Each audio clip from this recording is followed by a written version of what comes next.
First का second part. भाई there are 3 candidates for a classical and 5 for a mathematical and 4 for a natural science scholarship. ठीक है भाई, scholarship मिल रही है क्लासिकल में 3 मिलेंगी, मैथमेटिकल में 5 मिलेंगी और नेचुरल साइंस में 4 मिलेंगी। इन how many veg can the scholarship be awarded? ठीक है, 1 minute for a classical. Okay ठीक है, क्लासिकल के लिए 3 कैंडिडेट्स है, मैथमेटिकल के लिए 5 और नेचुरल साइंस के लिए 4 कैंडिडेट्स है। इन how many veg can the scholarship be awarded? कितने लोगों को अवार्ड करना है? कुछ नहीं लिखा, बट सिंपली मतलब उन प्राइजेस को बांटना है। ठीक है, कैंडिडेट्स तो बहुत सारे होंगे, बट जो क्लासिकल जाएगा सिर्फ 3 लोगों में जाएगा। ठीक है, पता है कंफ्यूजन यहाँ पे क्या है? कुछ लोग, हाँ जी कोई बताएगा कितने स्कॉलरशिप है? How many scholarship are there? हाँ नहीं, यही कंफ्यूजन है, क्वेश्चन को ना समझना। नहीं नहीं मुझे नहीं पता कितने स्कॉलरशिप है। हाँ बेटा ओनली 3। मैं भी पहली बार पढ़ के कंफ्यूज हो गया था। There are only 3 scholarship. One is 1 classical scholarship that can be awarded to 3 student. 3 में से कोई भी ले सकता है ना। ठीक है, यहाँ पे ये मिस्टेक कर सकते हैं बहुत सारे बच्चे, एक ही क्लासिकल स्कॉलरशिप है, ठीक है, जो कि एक्चुअली तीनों में से किसी के पास भी जा सकती है। ठीक बोल रहा हूं? और एक है मैथमेटिकल स्कॉलरशिप, एक है नेचुरल साइंस स्कॉलरशिप। अब जब मैं इसे अवार्ड इसे दूंगा, किसको दूंगा? कितने तरीके में दे सकता हूँ? 3 तरीके, या तो पहले बच्चे को दे दूंगा, या दूसरे को, या तीसरे को। बेसिकली मुझे करना है कि ये स्कॉलरशिप बांटनी है। क्या काम पूरा हो गया? क्योंकि आप लिखा दीज स्कॉलरशिप्स बी अवार्डेड, मतलब सारे के सारे अवार्ड कर दो। ठीक है, तो भैया भी मैथमेटिकल स्कॉलरशिप भी अवार्ड करेंगे। कितने कैंडिडेट्स उसके लिए? 5। तो 5 इसके इसे अवार्ड करने के मेरे पास कितने ऑप्शन होंगे? 5 कैंडिडेट्स में से मैं किसी को भी दे दूंगा। अगला 4। तो ये पहला ऑप्शन तो सबका क्लियर है। अगला इन how many veg one of these scholarship be awarded? ठीक है भाई, इन how many veg one of these scholarship be awarded? Okay, one of these scholarship be awarded. हाँ जी बेटा, आंसर इज, हाँ कोई बताएगा व्हाट इज द आंसर? एक minute, what is the answer? Anyone? किया तो सब नहीं है। हाँ क्या आंसर आया है? जिसका 12 आंसर आया वो सही है, बाकी सब गलत है। सुनना भाई, कितने स्कॉलरशिप अवार्ड करने बेटा? Only one of these scholarship. So होगा क्या? या तो आप क्लासिकल वाला अवार्ड कर दोगे, या तो आप मैथमेटिकल वाला अवार्ड दे दोगे, या आप नेचुरल साइंस वाला अवार्ड दे दोगे। जब आप क्लासिकल वाला दोगे, मतलब this task can be done through these 3 cases. या तो आप क्लासिकल वाला प्राइज दे दोगे, या मैथमेटिकल वाला, या नेचुरल साइंस वाला। ठीक है, तो क्लासिकल वाला जब दोगे तो कितने वे में दे सकते हो? 3 ही तो कैंडिडेट्स अवेलेबल है, और मतलब प्लस मैथमेटिकल 4 और 5, और नेचुरल साइंस वाला क्या आंसर आया? Answer is 12, so perfect answer is 12। ठीक है, ओके।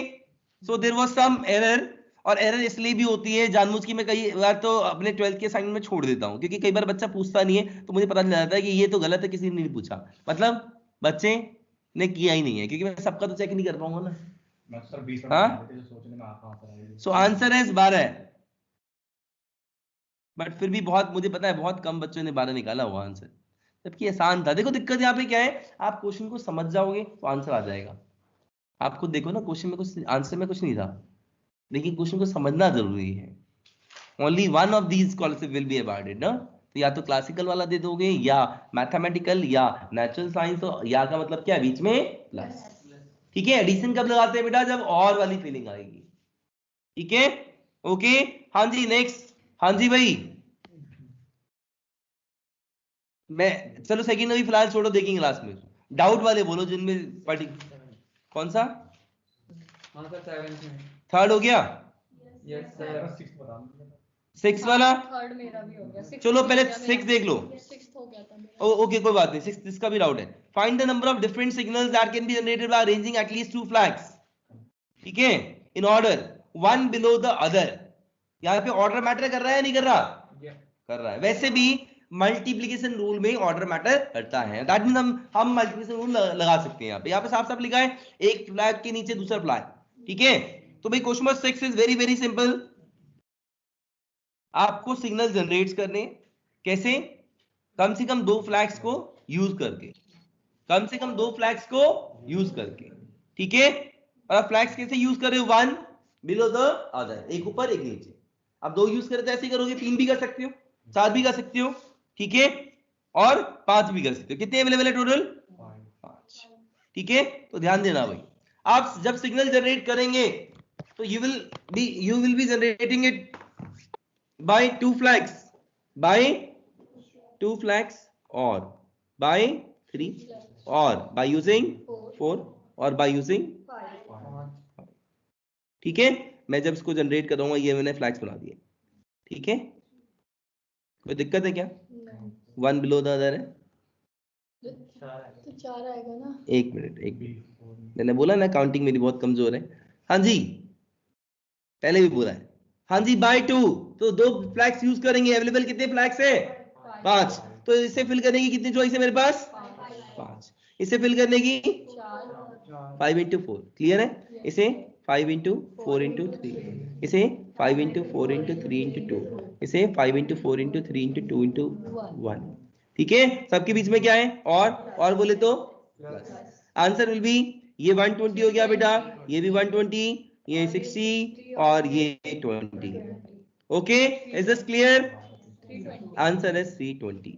कोई डाउट है क्या? क्लियर है, ठीक है। तो क्वेश्चन को बस समझो, ऐसा नहीं कि बहुत डिफिकल्ट क्वेश्चन है, डिफिकल्ट क्वेश्चन बिल्कुल नहीं है। कौन सा? नो प्रॉब्लम, 7th वाला बेटा। 5 persons entered the lift cabin on the ground floor of an 8 floor house। ध्यान से सुनना, 5 लोग लिफ्ट में घुसे ग्राउंड फ्लोर में। कितने फ्लोर है? 8 फ्लोर है, ठीक है। Suppose each of them can leave the cabin independently at any floor beginning with the first, ठीक है। मतलब कोई भी पर्सन कहीं पे भी निकल सकता है, ठीक है। आगे, find the total number of ways in which each of the 5 persons can leave the cabin. Total number of ways in which each of 5 persons can leave the cabin at any one of the 7 floors, at any one of the 7 floors, ठीक है। तो बेटा मतलब किसी भी एक floor, देखो 8 floor house का मतलब क्या होता है पहले समझ लो। 8 फ्लोर हाउस का मतलब होता है कि ग्राउंड फ्लोर को इंक्लूड करते हैं। 8 फ्लोर मतलब 7 मंजिल, 8 फ्लोर में एक ग्राउंड फ्लोर होगा, ठीक है। Okay, so 8 floor house means 1 is ground floor and 7 are floors, ठीक है। ओके, अब 5 लोग घुसे ग्राउंड फ्लोर से, अब निकलेंगे तो अब कोई भी कहीं भी निकल सकता है, बट कितने तरीके से निकलेंगे अगर, और हर एक को निकलना है, लिखा ना each of the 5 person can leave the cabin. कब? जब पहला क्वेश्चन है at any one of the 7 floors, मतलब 7 में से किसी भी एक फ्लोर पे निकलना है और सबको वही निकलना है ना, एट एनी वन, मतलब सिर्फ एक, सब सारे के सारे इकट्ठे निकल जाएंगे एक ही फ्लोर पे, ठीक है। तो क्या करेंगे, जब पांचों डिसाइड करें हमें निकलना है तो क्या करेंगे, कौन से पे निकले, तो वो 7 फ्लोर में से कोई एक फ्लोर चूज कर लेंगे, 7 फ्लोर में से कोई एक फ्लोर चूज कर लेंगे। आंसर है ना। अच्छा, कोई बच्चा बोलता है सर इसे मल्टीप्लिकेशन रूल और एडिशन रूल से कैसे करेंगे, तो सुनना भाई, ठीक है, वेरी सिंपल। या तो फर्स्ट फ्लोर पे निकलेंगे, फर्स्ट फ्लोर पे निकलेंगे तो पांचों के पांच जब फर्स्ट फ्लोर पे निकलेंगे तो कितने के तरीके होंगे, एक ही तरीका होगा। सेकंड फ्लोर पे निकलेंगे तो कितने तरीके होंगे, एक ही तरीका होगा ना, और इसके बीच में क्या है, मतलब आप ये बोल रहे हो पांचों फर्स्ट पे निकल गए, ये पांचों सेकंड पे निकल गए, ये पांचों थर्ड पे निकल गए, तो 1 कितनी बार ऐड होगा, 7 बार। तो आंसर है, ठीक है भाई।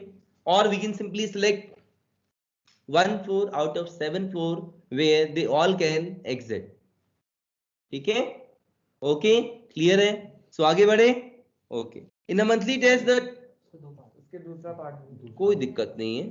In a monthly test, the teacher decides that there will be 3 questions, one from each of exercise 7, 8, 9 of the textbook. 7 का 2 पार्ट, 7 का सेकंड पार्ट. सेकंड पार्ट मैंने नहीं कराया, अब मैं करा देता हूँ. हाँ, at different floors. Second part क्या है? अलग-अलग एट डिफरेंट फ्लोर्स. बड़ा आसान है, देखो सिंपल सी बात है. एक काम करते हैं, पांचों को निकलना है, पांचों को निकलना है, लेकिन अलग अलग फ्लोर पे निकलना है. तो एक काम करता हूं, मैं बोलता बेटा तू निकल जा पहले. कितने तरीके हैं इसके पास? 7. 7 फ्लोर में से कहीं पे भी वो निकल सकता है. ठीक है बेटा, क्वेश्चन समझ रहे हो? अब क्वेश्चन ये कि जो 5 बंदे घुसे हैं लेफ्ट कैबिन में, वो निकलना स्टार्ट कर रहे हैं, बट सबके सब अलग अलग फ्लोर पे निकलना चाहते हैं. तो जब पहला पर्सन निकलेगा तो उसके पास कितने ऑप्शंस होंगे? वो 7 में से किसी भी फ्लोर पे निकल सकता है. फिर दूसरा पर्सन इसमें इस फ्लोर पे से नहीं निकलेगा क्योंकि वहां से एक बंदा निकल गया है.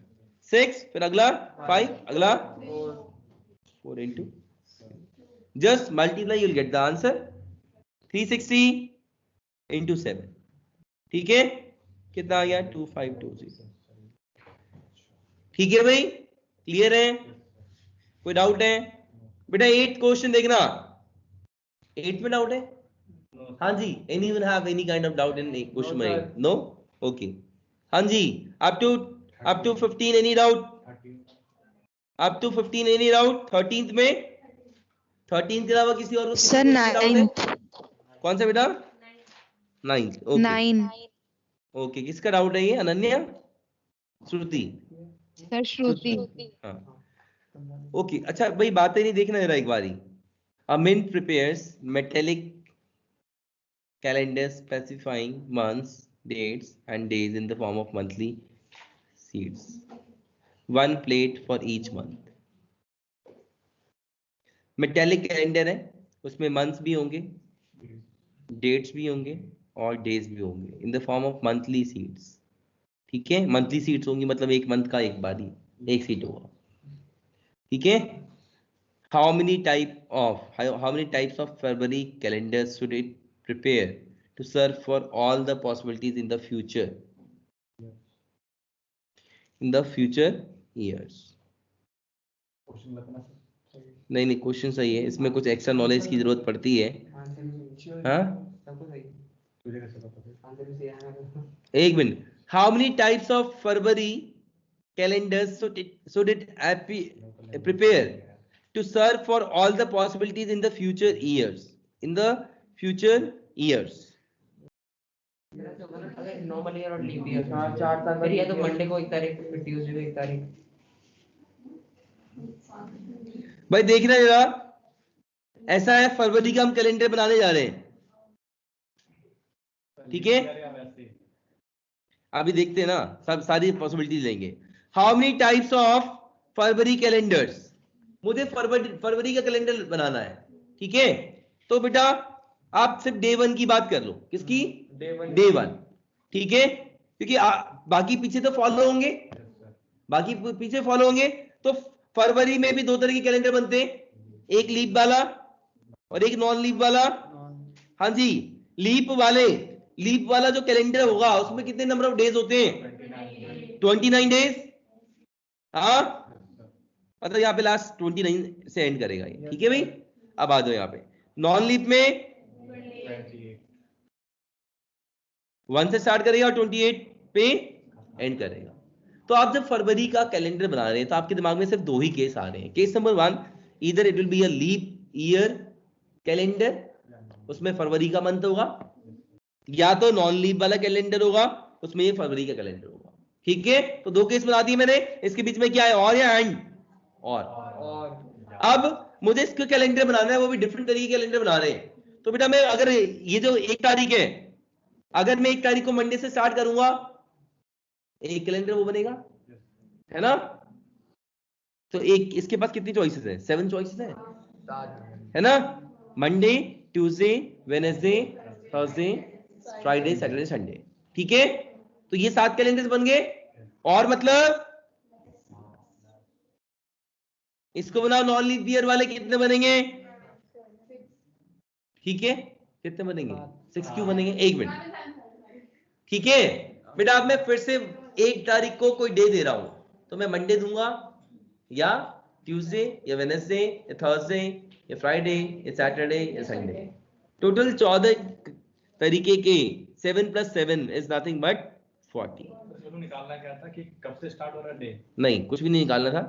अच्छा 1 मिनट, हमें डिफरेंट टाइप्स के कैलेंडर बना के रखने हैं, जो ताकि इन फ्यूचर आप किसी भी साल में मतलब एज ए कैलेंडर से फिट कर सके, ठीक है।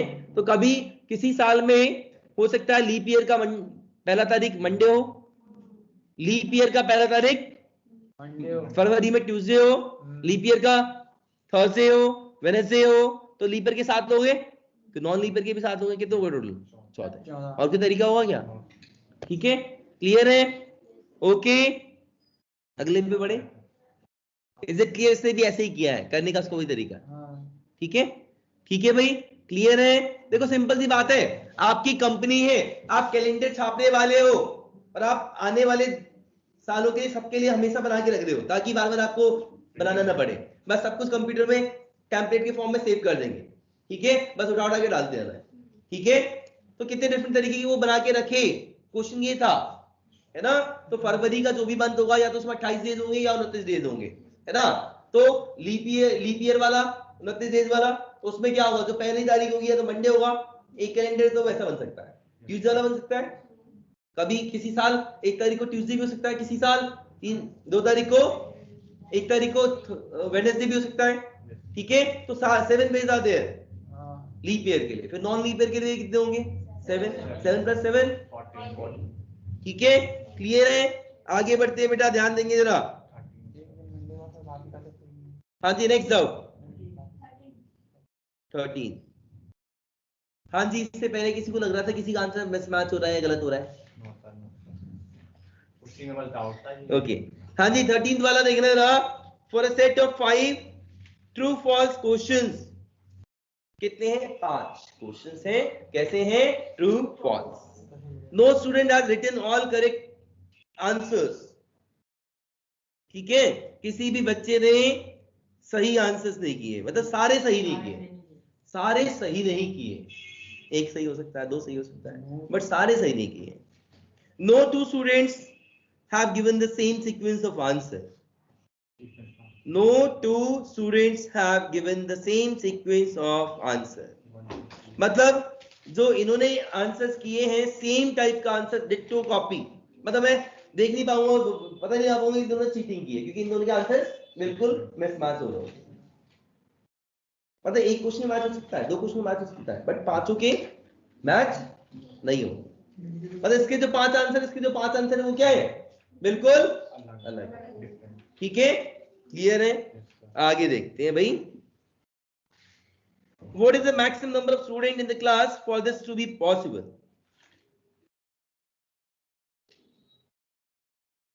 मतलब सबके जो आंसर्स हैं मतलब बिल्कुल डिफरेंट ही है, समझ गए ना?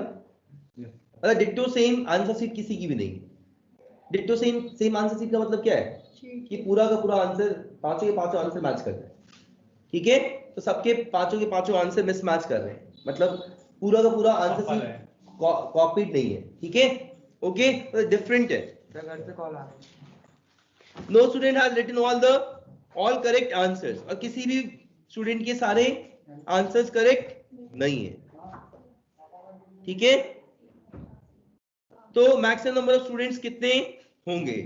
तो जितनी डिफरेंट वेज में ये आंसर शीट बनाई जा सकती है, जितने डिफरेंट वेज में ये आंसर शीट बनाई जा सकती है, ठीक है ना, उतने ही मैक्सिमम नंबर ऑफ स्टूडेंट्स होंगे, ठीक है?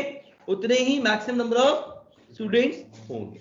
एक छोटा सा एग्जांपल दे देता हूं मैं आपको, देखो भाई, मान लो अगर 2 क्वेश्चन का होता, सिर्फ 2 क्वेश्चन का टेस्ट होता, ठीक है?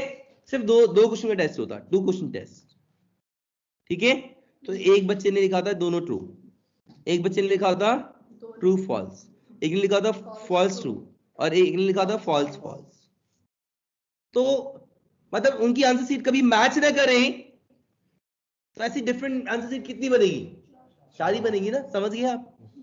तो नंबर ऑफ स्टूडेंट मैक्सिमम कितना होना चाहिए? 4, है ना?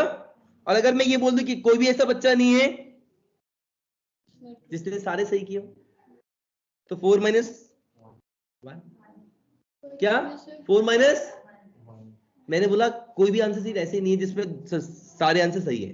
तो इसके अलावा तो 4 आंसर सीट थी, इसमें से एक ही तो आंसर सीट है जिसमें दोनों आंसर सही है, उसको हम क्या करेंगे? बाहर निकाल देंगे। तो 4 - 1 कितना हो गया? 3। मैंने एक छोटा सा एग्जांपल ले दिया इसी क्वेश्चन के लिए। तो सिंपल सी बात है, सुनना भाई, मुझे आंसर शीट बनानी है, मैं क्या कर रहा हूं? आंसर शीट खुद ही बना रहा हूं, ठीक है? लेट्स से तो मैं आंसर शीट बना रहा हूं। कितने क्वेश्चन है? 1 2 3 4 5। इसके पास कितनी चॉइस होगी? 2 चॉइस होगी। यहाँ पे मैं ट्रू या फॉल्स लिखूंगा, ठीक बोल रहा हूँ? यहाँ पे मैं ट्रू और फॉल्स। कितने में इसमें? क्या आंसर शीट बन गई है सारी? 2 × 2 × 2 × 2 × 2। अब बन गई है सारी आंसर शीट्स? हाँ, कितनी आंसर शीट बनेगी? 32। 32, ठीक है। बट इसमें से एक आंसर शीट ऐसी होगी जिसमें आपने सब में ट्रू डाला होगा, जिसके सारे आंसर्स सही होंगे, ठीक है। अगर उनको काउंट करना है तो 32 आंसर शीट्स होने चाहिए और 32 स्टूडेंट्स होने चाहिए। अगर उसको काउंट नहीं करना तो कितना सब्ट्रैक्ट करेंगे? Only 1, because all the answer sheets are of different kind, ठीक है। डिट्टो सेम आंसर शीट किसी की भी नहीं है, ठीक है। तो 32 तरह के डिफरेंट आंसर शीट्स बनेंगे, तो 32 तरह के ही स्टूडेंट होने चाहिए। अगर 33 स्टूडेंट हो गए तो समझिए क्या गड़बड़ होने वाली है। इन 32 बच्चों के डिफरेंट आंसर शीट्स थे, ये 33वां बच्चा आ गया, ये कुछ भी आंसर करेगा, किसी न किसी से मैच कर जाएगा। समझ गए आप? हाँ, ठीक है। तो मैं 32 ही बच्चे रख सकता हूँ, 33वां बच्चा नहीं लूंगा, ठीक है। तो बेटा मल्टीप्लिकेशन रूल ही लग रहा है, लेकिन आपको -1 इसलिए करना है क्योंकि क्वेश्चन में लिखा होता कि कोई भी आंसर शीट ऐसी नहीं है, कोई भी बच्चा ऐसा नहीं है जिसने सारे आंसर्स करेक्ट किए हो, तो ऐसे बच्चे को निकाल देंगे अगर, ठीक है। हाँ, 32 में से गया 31, सो आंसर इज 31। क्लियर है? कोई डाउट है? तो बेटा मल्टीप्लिकेशन रूल ही लग रहा है और कुछ नहीं लग रहा है। मैंने क्या किया? 2 × 2 × 2 × 2 × 2। थोड़े से अच्छे लेवल के क्वेश्चन थे, बस लग वही रहा है कॉन्सेप्ट, ठीक है।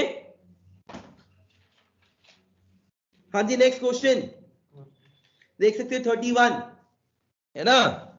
2 raised by 5 - 1, 13 का आंसर क्या है? 31। 2 स्टूडेंट्स है ना, तो लिखा है 2 स्टूडेंट्स। नो, आप कंफ्यूज हो रहे हो। कोई भी 2 बच्चे ऐसे नहीं है जिनकी आंसर शीट सेम हो। आप में से कोई भी 2 बच्चा ऐसा नहीं मिला मुझे जिनकी आंसर शीट सेम है, मतलब everyone has different answer sheets, मतलब किसी ने कॉपी नहीं किया है, ठीक है। क्लियर है? ऐसे कैसे हो सकता है? होता है लक बाय चांस। हाँ जी बेटा, अप टू 20 एनी डाउट्स? हाँ सॉरी बेटा, अप टू 20, एक मिनट, अप टू 20 एनी डाउट? बेटा डिस्टिंक्ट मतलब डिफरेंट। आपने 10th क्लास में रियल एंड डिस्टिंक्ट रूट्स पढ़े थे। अगर आपको अच्छे से वहां समझाया गया होता तो आपको परफेक्टली समझाता कि डिस्टिंक्ट मतलब डिफरेंट, ठीक है। डिस्टिंक्ट मतलब डिफरेंट, ठीक है। 18th, how many numbers are there between 100 and 1000 such that at least one of their digit is 7? Very simple question, ठीक है। केसेस बना ले, सबसे आसान तरीका बेटा, 100 से 1000 के बीच में ऐसे कितने नंबर्स हैं जिसमें कम से कम एक डिजिट 7 हो? कम से कम एक डिजिट 7 हो। सुनना भाई, how many numbers are there between 100 and 1000? ठीक है, such that at least one of their digit is 7। अच्छा, इसमें कहीं लिखा है रेपिटेशन है कि नहीं? कहीं लिखा है क्या? वैसे भी यहाँ लिखा है at least one of their digit, मतलब कम से कम एक 7 हो, मतलब 2 भी 7 हो सकते हो और 3 भी 7 हो सकते हो। ठीक बोल रहा हूं मैं? हाँ जी, किस किस का हो गया? ये हो गया तेरे अलावा? हाँ जी, आप में से कोई करने वाला है? जल्दी बोलो। कम से कम एक डिजिट 7 हो, सुनना भाई, मैं बोल रहा हूं कम से कम एक, मतलब मान लो 3 रसगुल्ले अवेलेबल है, मम्मी ने बोला कम से कम एक खा ले, तो मैं या तो एक खाऊंगा, या मैं 2 खाऊंगा, या मैं तीनों खा जाऊंगा। ठीक है, तो कितनी पॉसिबिलिटीज है? मम्मी के दिमाग में ये चलेगा कि देयर आर 3 पॉसिबिलिटीज। हो सकता है ये एक खा जाए, या दोनों खा जाए, या तीनों खा जाए। ठीक है, तो भाई same here, there should be at least one digit as 7, मतलब एक, कम से कम एक 7 होना चाहिए। ठीक है, मतलब एक 7 भी हो सकता है, और 2 7 भी हो सकते हैं, और 3 7 भी हो सकते हैं। चलो बात करते हैं भाई, ओनली वन नंबर ही दिख रहा है क्या? 777। हाँ ठीक है। अच्छा, आप 2 7 वाली बात कर रहे हैं हम, कि देयर आर 2 7। ठीक है, देयर आर 2 7, तो भाई क्या रहेंगे, क्या 2 7, आपको ऐसा नंबर बनाना है, ऐसा 2 डिजिट तो नहीं बनाना ना, 3 डिजिट बनाना है, तो क्या, चलो कोई बात नहीं। हाँ जी भाई, 2 7 होने चाहिए। कितने 7 होने चाहिए? 2 7। तो हम क्या करेंगे, सुनना भाई, मैं 2 7 और एक तीसरा भी ले लूं कोई, जो तीसरा होगा वो कितने तरीकों क्या होगा, क्या लूं उसे मैं? हाँ जी, तो तीसरा होगा, तीसरा जो डिजिट है उसे मैं क्या लूं? 0 के बीच में कुछ ले सकता हूँ, ये बच्ची बोल रही है 0 से 9 के बीच में कुछ भी ले सकते हो, लेकिन मैं बोल रहा हूँ अगर मैं 7 ले लिया तो प्रॉब्लम हो जाएगी, क्योंकि मैंने वो नंबर ऑलरेडी काउंट कर रखा है। 7 नहीं होगा, चलो ये बच्ची बोल रही है 7 नहीं होगा, तो कितने बचे? 7 छोड़ दिए, कितने बचे? 9 बचे। लेकिन क्या मैं 0 ले लूं, मतलब 0 भी ले सकता हूँ, ये बोलना चाह रहे हैं, है ना? तो चलो मैंने 0 ले लिया, तो ये आ गया 770, है ना? अब क्या करूंगा मैं? 770 अगर आया तो पंगा नहीं हो जाएगा? क्या करूं, अरेंज कर दूं? अरेंज कर दूं? बेस्ट वे क्या है पता है? क्या बेस्ट वे है? केसेस बना लो। 2 7 में भी कितने केसेस बनेंगे? Best way is like this, this is the best way.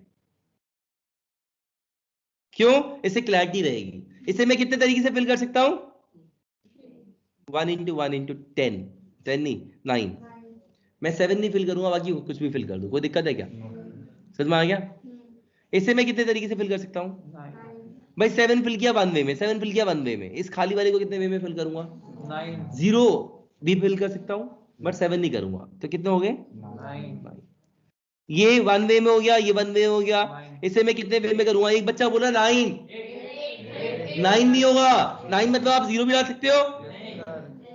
वो बोल रहा है नहीं सर, 0 डालोगे तो 77 बन जाएगा, जो कि इसके बीच में लाई नहीं कर रहा। तो बेस्ट है केसेस बनाना। ठीक है, केसेस बनाते हैं, क्लैरिटी ज्यादा रहती है, अच्छी क्लैरिटी रहती है। तो यहाँ पे कितने हो गए? 8। ठीक है, 7 7 3 वाले 1 है, और ये कितना हो गया? 9 9 1, 18 और 8 26, कितने हो गए? 26। एक साथ वाला, हाँ जी एक साथ वाला, एक साथ वाला लो कर देता हूं।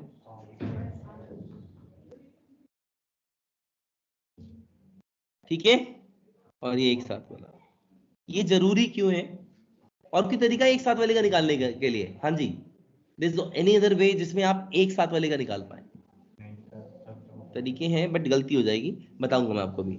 हाँ जी, देखो अगर जब हम ऐसे फिल कर देते हैं तो एक चीज क्लैरिटी, एक क्लियर रहता चीज कि यहाँ पे 0 नहीं आ सकता, ये क्लैरिटी मिल जाती है हमें। यहाँ पे क्या दोनों में 0 आ सकता है? ठीक है, तो इसीलिए ये वाला तरीका ठीक है। ठीक है, क्या हुआ? 1 into 9 into, रेपिटेशन हो सकती है, बिल्कुल हो सकती है, बट 7 नहीं आएगा। क्यों? क्योंकि हमने ऊपर लिखा हुआ है कि ये सिर्फ एक साथ वाला है। ठीक है, यहां जाओ, 1 वे इंटू, पहले से फिल करूंगा मैं, 7 के अलावा कुछ भी फिल कर दूं, क्योंकि मैंने पहले यही एक साथ वाला है। 2 साथ वाले तो ले लिए ना मैंने, 3 साथ वाले ले लिए ना, तो दोबारा से 7 डालूं क्या? यहाँ पे क्या डालूंगा तो रिपीट हो जाएगा वो नंबर। ठीक है, सो 1 इंटू, यहाँ पे कितना आएगा? In how many ways I can fill this? 9 ways. यहाँ पे भी फिल कर दिया। अब यहाँ पे क्या है? यहाँ पे 7 तो आएगा नहीं, और 0 भी नहीं आएगा, जो भी हो गया। This is 81 and this is 72। इसे आ जाओ, ये 1 वेज, ये Cannot fill 7, but rest can be filled. 9 cases. How many choices here? 8. 0 नहीं आएगा, 7 भी नहीं आएगा. ठीक है, कितना हो गया? करो भाई, इसको ऐड कर दो. 72 3 6 2 1 प्लस 9 भी करेंगे, 225 आ जाएगा. ऐड कर लेना, ये आएगा. आई थिंक ये 26 है और ये 1 है. ऐड कर देना 225 और 26 251 प्लस 1 252. कैसे भी करोगे यही आएगा. ठीक है. हाँ चलो, मैं एक क्वेश्चन पूछना चाहूंगा. हाँ जी, हो गया भाई, सबका क्लियर है? आगे बढ़े. चलो अभी पूछूंगा नहीं, पहले बहुत सारे क्वेश्चन बचे हुए हैं ऑलरेडी. वो भी तो होता है कि बिना से हमारे निकाल लो. क्या? बिना से हमारे निकाल लो. सब ट्राई कर दें. ठीक है. हाँ जी भाई करो. अच्छा देखो, एक्चुअली ये पहले 19 कौन सा भाई, डाउट कौन सा इस पेज में? Up to 23. Up to 23 any doubt? Up to 23. 22. एक बच्चा 20वां भी पूछ रहा था. 20वां. अच्छा 20वां और 22वां दोनों देख रहे हैं बेटा. ठीक है, पहले 20वां क्वेश्चन देखो.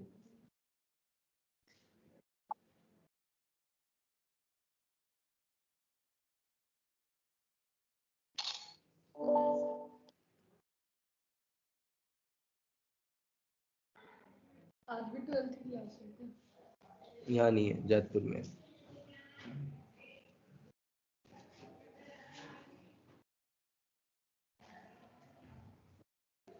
A gentleman has 6 friends to invite. In how many ways he can send invitation card to them if he has 3 servants to carry the card? अच्छा, कितने कार्ड बना के रखे होंगे उसने? 6 दोस्त है तो 6 को इनवाइट करने के लिए 6 कार्ड बना के रखे होंगे. तो ये रहा मेरा पहला card number 1, card number 2, card number 3. ठीक है. If he has 3 servants to carry the card, तो मैं ये कार्ड कितने तरीके मेरे पास इस कार्ड को देने के लिए? 3. मैं किसी भी नौकर को दे दूंगा. आप 3 choices to give this card to send. ठीक है, to invite. ठीक है, हो गया. इस कार्ड को तो दे दिया मैंने. अब ये भी मैं किसी को भी दे दूंगा यार. ऐसा तो कुछ नहीं लिखा ना कि जब पहले को काम मिल गया तो दोबारा नहीं मिलेगा उसे काम. ठीक है. हाँ, फिर से मैंने इसी को काम दे दिया, तो दिक्कत है क्या? या किसी और को दे दिया. कितने चॉइस होंगे इस कार्ड के लिए? 3 choices. एक मिनट, मैंने कुछ गड़बड़ कर दिया है. 6 कार्ड है. जस्ट कार्ड कितने? 6. तो मेरे को कार्ड कितने बनाने पड़ेंगे? इसे भी सेंड करने के 3 तरीके हैं. इसे भी सेंड करने के 3 तरीके हैं. अभी काम पूरा नहीं हुआ है ना. रिपीटेशन हो रही है क्योंकि ऐसा कहीं नहीं लिखा कि एक जो सर्वेंट है वो 2 कार्ड नहीं भेजेगा, 3 नहीं भेजेगा, 6 के 6 नहीं भेजेगा. वो तो डिपेंड करता है मालिक पे. ठीक है. तो क्या होगा? 3 की पावर 6. सॉल्व कर लेना. 720. कुछ था क्या?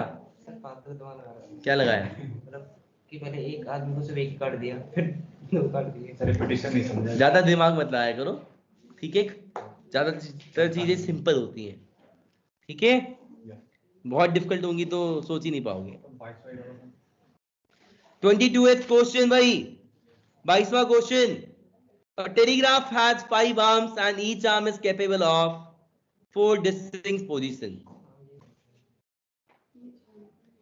including the position of rest. What is the total number of signals that can be made? एक minute. A telegraph has 5 arms. एक टेलीग्राफ के पास कितने आर्म्स हैं? 5 आर्म्स हैं. ठीक है. और हर एक आर्म में कितने पोजीशंस हैं? हर एक आर्म में 4 डिफरेंट पोजीशंस हैं. ठीक है यार. each arm is capable of 4 distinct positions.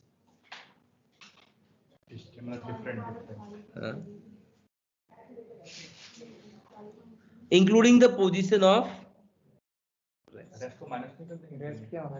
एक minute, including the position of rest. सुनना भाई, आर्म जो है, जो भी आर्म है वो 4 डिफरेंट पोजीशन पे जाएगा, है ना. Including the position of rest, मतलब जहां पे वो पहले से पड़ा होगा वो इन्हीं 4 पोजीशन में से कोई एक होगा. ठीक है, आर्म जैसे आर्म, ये वाला आर्म जो है इसको इसको इसको इसको 4 पोजीशन को कवर कर रहा है, तो पहले स्टार्टिंग में कहीं तो पड़ा होगा ना, वो इन्हीं में से कोई एक होगा, उसे हम इंक्लूड करके चल रहे हैं। ठीक है, okay. What is the total number of signals that can be made? What is the total number of signals that can be made? So एक आर्म के पास 4 डिस्टिंक्ट पोजीशंस हैं, है ना। तो जो एक आर्म है, एक आर्म सिग्नल जनरेट के लिए जब भी कहीं भी रखेगा तो कहां रखेगा, कितने ऑप्शंस होंगे उसके पास, 4। ठीक है भाई, सच बता रहे हो। एक आर्म मतलब कुछ ऐसा है, बताता हूं मैं आपको कैसा है। हाँ, जैसे टेलीग्राफ होता क्या है, क्या वर्किंग होती है इसकी। हाँ, पहले करते थे जमाने में टेलीग्राफ, सुनो भाई सुनो, बता रहा हूं मैं आपको। टेलीग्राम बेटा क्या था, आर्म, उससे पहले क्या लिखा था, आर्म से पहले एक वर्ड और था। 5 आर्म्स थे। हाँ, 5 आर्म्स। अच्छा सुनो भाई, 5 आर्म्स है, 1 2 3 4 5। ठीक है, जब ये सिग्नल जनरेट करते हैं पांचों, मतलब ये, ठीक है, इनमें से कहीं किसी पे बत्ती जल जाएगी, एक जैसे मान लो, ठीक है, ऐसे यहाँ पे इनमें से किसी पे बत्ती जल जाएगी, 4 है ना यहाँ पे भी, इनमें पे भी कहीं पे 4 में से किसी एक पे बत्ती जल जाएगी, ठीक है, मान लो यहाँ पे। ठीक है, ऐसे करके पांचों को इकट्ठा देखोगे तो एक सिग्नल जनरेट होगा, उसका कुछ मीनिंग होगा, ठीक है, वो हमें नहीं पता। ठीक है, ओके। तो कितने डिफरेंट सिग्नल्स आप जनरेट कर सकते हैं, ठीक है, तो ध्यान से सुनना। इनमें से ये जो 4 पोजीशन है हर एक आर्म की, एक पोजीशन रेस्ट की होती है। रेस्ट की मतलब जब बंद भी होगी मशीन तो वो कहीं तो पड़ा होगा, ऐसा तो नहीं कि मशीन बंद है तो वो गायब हो जाएगा। ठीक है, that is the position of rest. ठीक है, ओके।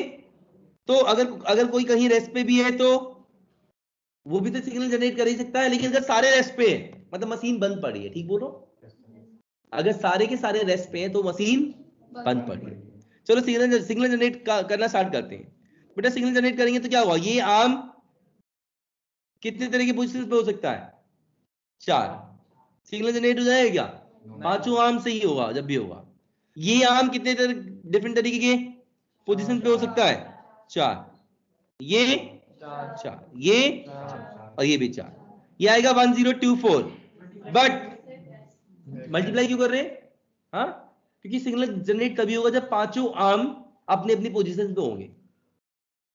ठीक है, जो भी मशीन है जैसे 5 आर्म्स है, पांचों आर्म्स कहीं ना कहीं होंगे तब जाके सिग्नल जनरेट होगा। ठीक है, एक आर्म से सिग्नल जनरेट नहीं होगा। ठीक, प्लस इसलिए नहीं कर रहे बेटा क्योंकि यहाँ पे और नहीं आ रहा, मशीन ये नहीं बोलेगा कि सिर्फ इससे काम चल जाएगा। ठीक है, काम तभी पूरा होगा जब सारे आर्म्स काम पूरा करेंगे।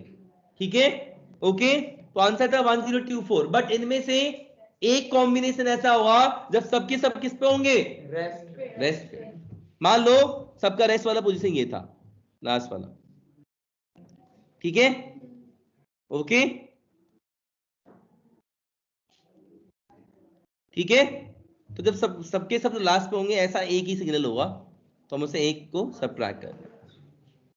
ठीक है, तो क्या आ गया 10। ठीक है, ओके। क्या बंद नहीं है, मतलब जब मशीन चालू ही नहीं है तो चारों में से कहीं एक पे आर्म पड़ा होगा पहले से। ठीक है, ओके, ठीक है ना। तो उस समय मशीन बंद पड़ी होगी, उस समय कोई भी सिग्नल जनरेट नहीं होगा। ठीक है, ओके। अगर और अच्छे से समझना चाहते हैं तो टेलीग्राफ के बारे में पढ़ लेना कि टेलीग्राफ क्या होता है। ठीक है, ओके, तो बेटर रहेगा। हालांकि जो मैंने आपको समझाया परफेक्ट समझाया, आंसर इज 1023।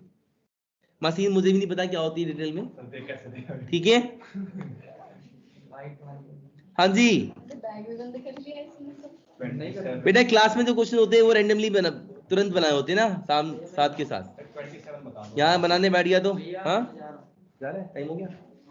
ओके ओके, ओ हाँ जी बेटा 27। In how many ways can the following prizes be given away to a class of 30 students? First and second in maths, first and second in physics, and first in chemistry and first in English. एक में सुनना भाई. In how many ways can the following prizes be given? ठीक है. अभी कितने बच्चे हैं? 30 बच्चे हैं. फर्स्ट सेकंड प्राइज मैथ्स में देना है. फर्स्ट सेकंड प्राइज मतलब पीसीएम में सब में फर्स्ट सेकंड प्राइज मिलना है. ठीक है. और इंग्लिश में सिर्फ एक मिलना है. केमिस्ट्री में भी एक मिलना है. वाह, देख रहा भाई, क्वेश्चन बहुत बढ़िया है, कुछ नहीं, बड़ा आसान है. बढ़िया क्वेश्चन है वो. Maths first prize, maths second prize, chemistry,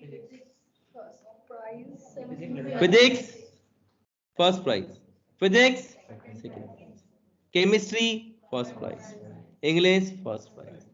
ठीक है. मैं इसको बांटने जा रहा हूं. कितने लोगों को दूंगा? ध्यान से सुनना. कुछ नहीं करना मुझे, ये प्राइजेस बांटने. तो मैं 30 में से किसी एक को भी मैथ्स का फर्स्ट प्राइज दे सकता हूं. ठीक है. आगे आ जाओ. अब जब मैं मैथ्स का सेकंड प्राइज दूंगा तो ऑब्वियस सी बात है, जैसे मैं फर्स्ट प्राइज दूंगा मैं उसे सेकंड प्राइज नहीं दूंगा क्योंकि उसे फर्स्ट ऑलरेडी मिल चुका है. तो सेकंड चांस किसी और बच्चे को मिलना चाहिए. कितने वेज हो गए? 29.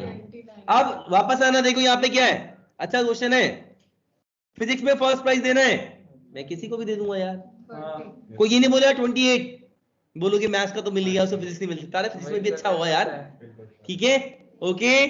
तो फिजिक्स का first prize can go to any one of the 30 students. So 30 choices. Physics का सेकंड प्राइज जब जाएगा तो कितने बच्चे को जाएगा? 29. सिर्फ इस वाले बच्चे को नहीं जाएगा, बाकी सबको जाएगा. जिससे फिजिक्स का फर्स्ट प्राइज मिला है उसे नहीं जाएगा, बाकी सबको जाएगा. ठीक है भाई. केमिस्ट्री का फर्स्ट प्राइज किसे मिलेगा? 30. अच्छा क्या काम पूरा हो गया? सर आपने 28 लिखा. अरे वो बोला 29 था ना. हाँ बोला 29. शब्दों का चलते चलते ठीक है. अच्छा मैंने देखा ही नहीं, लिख दिया बस. हाँ जी. केमिस्ट्री का फर्स्ट प्राइज 30 में से किसी को भी दे दोगे, ये कर दो. है ना. अच्छा काम तो नहीं पूरा हुआ ना. कोई बच्चा ये नहीं बोला इसे प्लस क्यों नहीं लगाया. ठीक है. जस्ट कीप मल्टीप्लाइंग क्योंकि मेरा काम अभी पूरा नहीं हुआ है. उसका एक छोटा सा पार्ट रह गया है जो कि है इंग्लिश का प्राइज भी देना है. कौन सा? First prize. तो इंग्लिश का फर्स्ट प्राइज कितने लोगों को जाएगा? Just multiply you will get the answer. ठीक है. 8100 इंटू 29. ठीक है. बहुत बड़ा नहीं है. बता दो 74 7 16 7 16 7 कितने होते हैं? 16 गलत कैसे हो गया? आंसर नहीं आ रहा लगता है. सर अरे एक और 29 है. सॉरी एक और 29 है. मैंने एक और 29 से अभी मल्टीप्लाई करना है इसको. क्यों सर? अरे ये रहा एक 29 एक और ये रहा 29. ठीक है. सर ये रहा 68121 क्या यार 61 681 6 68121 40. 21 पॉइंट तो है ही. पॉइंट अरे 4 बता रहा हूँ, बता रहा हूँ. 40 4 नहीं आएगा. 4 नहीं आएगा 40. सर 4 की जगह 0 हो जाएगा. 68121. खेल गई. अच्छा ठीक है भाई. 68121 0000 क्लियर है. ठीक है भाई. अच्छा इसे स्टैंडर्ड फॉर्म में लिखेंगे. स्टैंडर्ड फॉर्म क्या बोलता है बेटा? साइंटिफिक फॉर्म क्या होता है? ये होता है कि हम इसे लिखेंगे डेसिमल को यहाँ पहुंचाएंगे. तो 6.8121 उसके पीछे कितने हैं? 8 है. इंटू में 10 की पावर 8. ठीक है. आपने 6ठी 7वीं क्लास में लिखा होगा साइंटिफिक नोटेशन अभी भी लॉग में. आंसर कितना नहीं. लॉग में भी यूज होता है. हाँ जी क्लियर है. आज की क्लास में यही बोर कर रहा हूँ. आज मैंने बस डाउट्स लिए. That's all for today.